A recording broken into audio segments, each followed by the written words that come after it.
Hello, hi, and welcome again to my channel, Real Talk with Mommy J. Real Talk. Real Talk is about real talk. It's about discussing issues of life, deeper things of life, talking about parenting, talking about marriage, talking about medical, talking about counseling, talking about anything and everything on Real Talk. Real Talk, Real Talk, Real Talk with Mommy J. Welcome, my name is Adejoke Lawal. For those that are watching me for the first time, and at the end of this video, if you like it, if you enjoy it, if it has blessed you, give me thumb up. Leave a comment, share with somebody, share, because when you do that, you are promoting me, you are creating awareness, and also you are blessing somebody. So take a seat and let's enjoy. Today I want to talk about what it means to me to be married. What it means to you might be different from what it means to me to be married. So let's look at general context. Marriage is the plan of God. Take that for the first step. Marriage is a plan of God. And who gets married? You must be ready. You must be prepared. Some marriages happen by accident and they work towards it, and they overcome the hurdles, and they are settled in that marriage, and they are living on 50 years, 70 years together, 80 years together in marriage. Yes, we have people like that. So don't think marriage is not sweet. Marriage is sweet. So what does it mean to you? What does it mean to me to be married? What does it mean to me to be married? Or what it means to me to be married? Like I said, it's a plan of God. So God wants us to be married. God wants us to be married.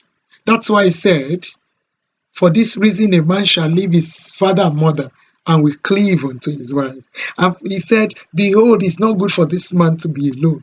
I will make him an helpmate. So God made an helpmate in the form of Eve, a woman to marry a man. So marriage means being in agreement.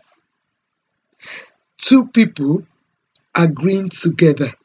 I will talk about 5 points and I'll begin to discuss them. Marriage means two people coming together. He said, for this reason they shall no longer be two, but one.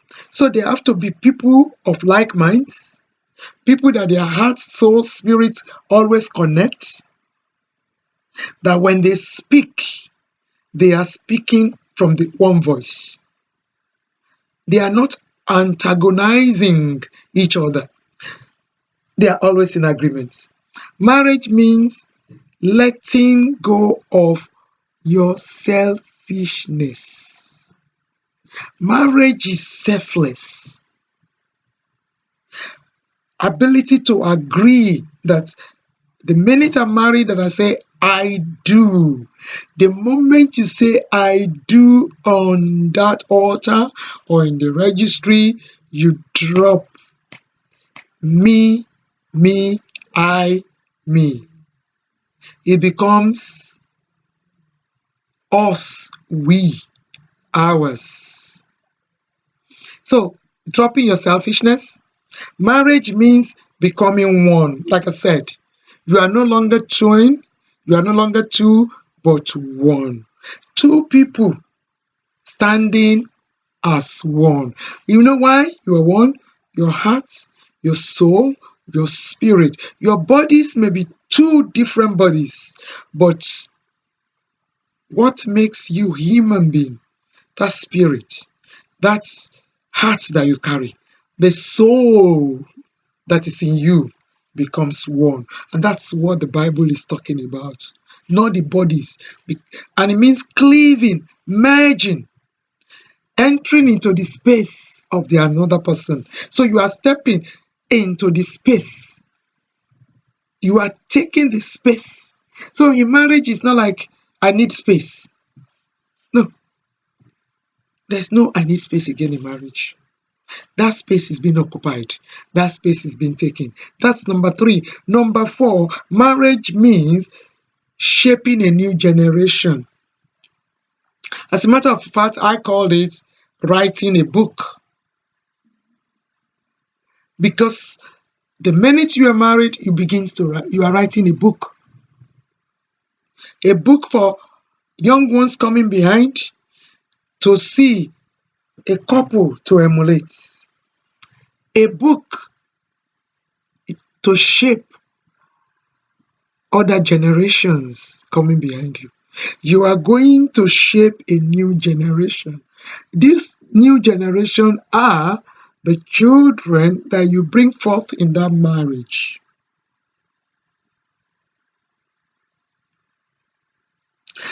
Not only that, other kids around you. You are shaping their generation. You are shaping their future. You are shaping their destiny.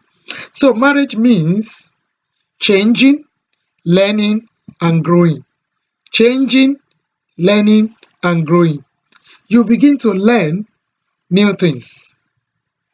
You begin to grow in maturity. So it's not about me. Oh, it's what I like. No, you have to consider the other person.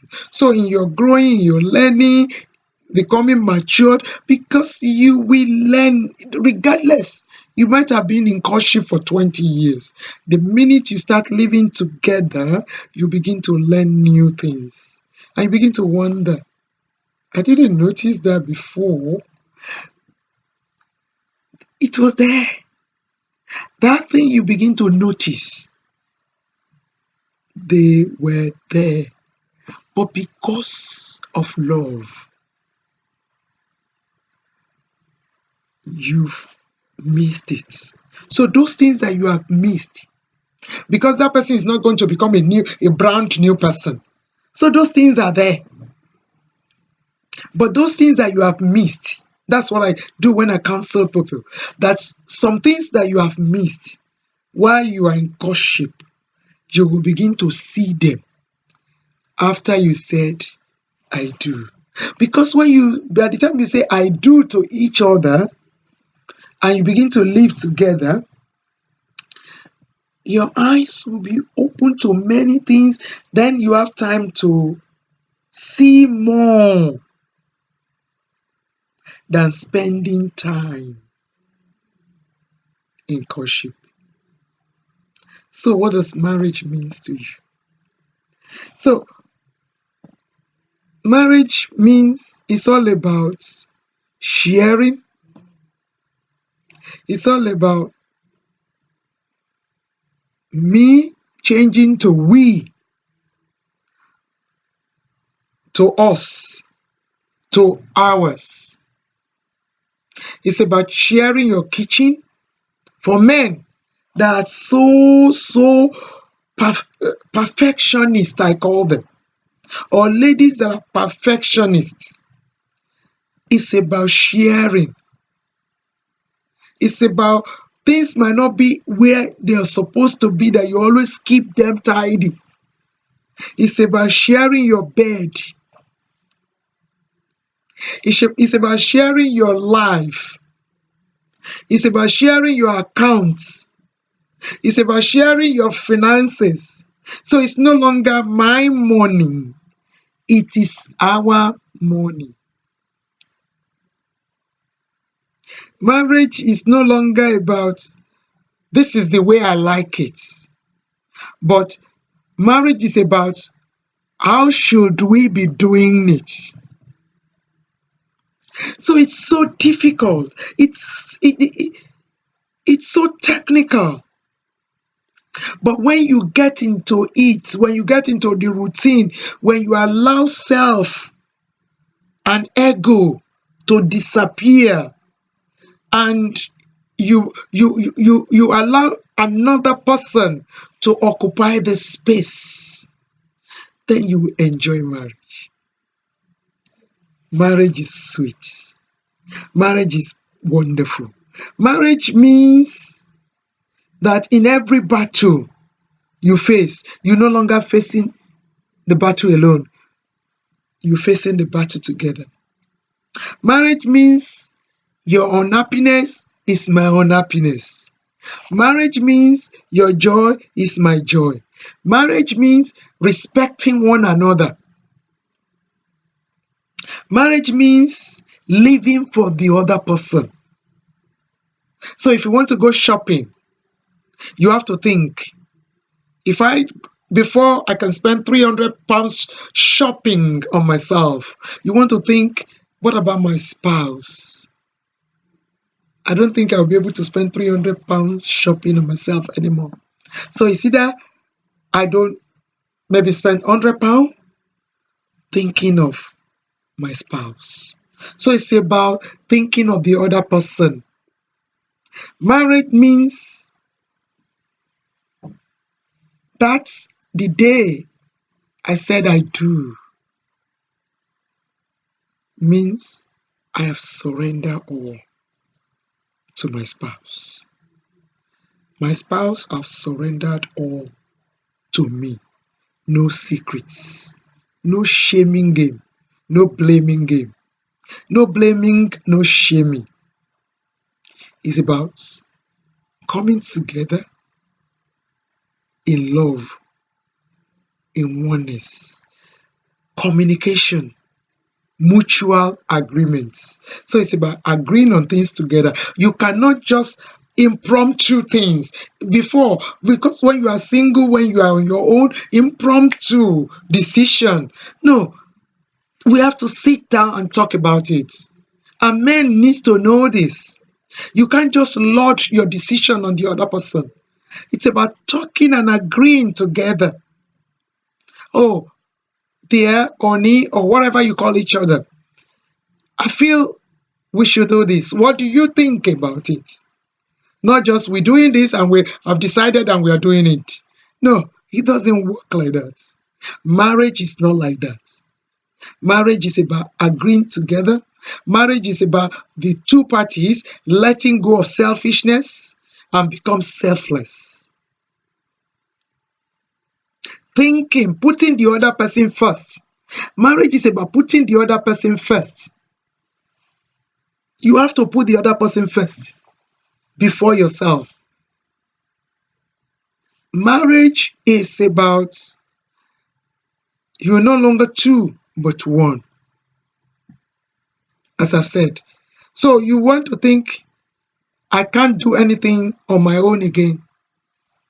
It's not just me now. It's about us. You're becoming one. One person. Marriage is about you want to shape a new generation. You want to agree. How many kids are we going to have in this marriage? How do we spend our money in this relationship? What relatives do we bring in? Because you are no longer two anymore. You are one. You are no longer selfish about my parents. No, our parents. And that's why I say it's not about mother-in-law, father-in-law, daughter-in-law, son-in-law. It's mother-in-love, father-in-love, son-in-love, daughter-in-love. That's marriage. You are not binded by law, but you are binded by the love of Christ that covereth all things. Marriage, when you see fault, you're not blaming the person. You are talking about it to correct the person. You are not shaming the person. You are not making the other person feel inferior to you. You are making that person to be equal to you. So you talk about it. You help the other person to cover their defects. You compensate each other's faults and defects. Think about the good thing the wife can do and what you cannot do as a man. The wife is doing those things. What she cannot do as a woman, you as the husband, you are helping to do those things. Allowing each other's personality to be curtailed so that you can be contained and you can live with them. Think about you writing a book because other people are watching your marriage. They want to emulate your good conduct. They want to emulate your kind of relationship and love. Think about the children you want to bring forth in the marriage. Pardon me. They want to see those things, and they want to know that we are reading a book in the father, in the mother. Our parents are showing us the way to go, so that you can bring up a generation that we call you blessed. So that's what marriage means to me. What does it mean to you? Till I come your way again, it's Adejoke Lawal, and we are on Real Talk with Mommy J. If you have enjoyed this video, if it has blessed you, give me thumbs up, subscribe to my channel, invite other people, share my videos with them, encourage them to subscribe, encourage them to share with others. And if there's any events on marriage, on parenting, on issues of life that you want to invite us on counseling, myself and my team on Real Talk will be happy to come. God bless you. I love you. It's Mommy J.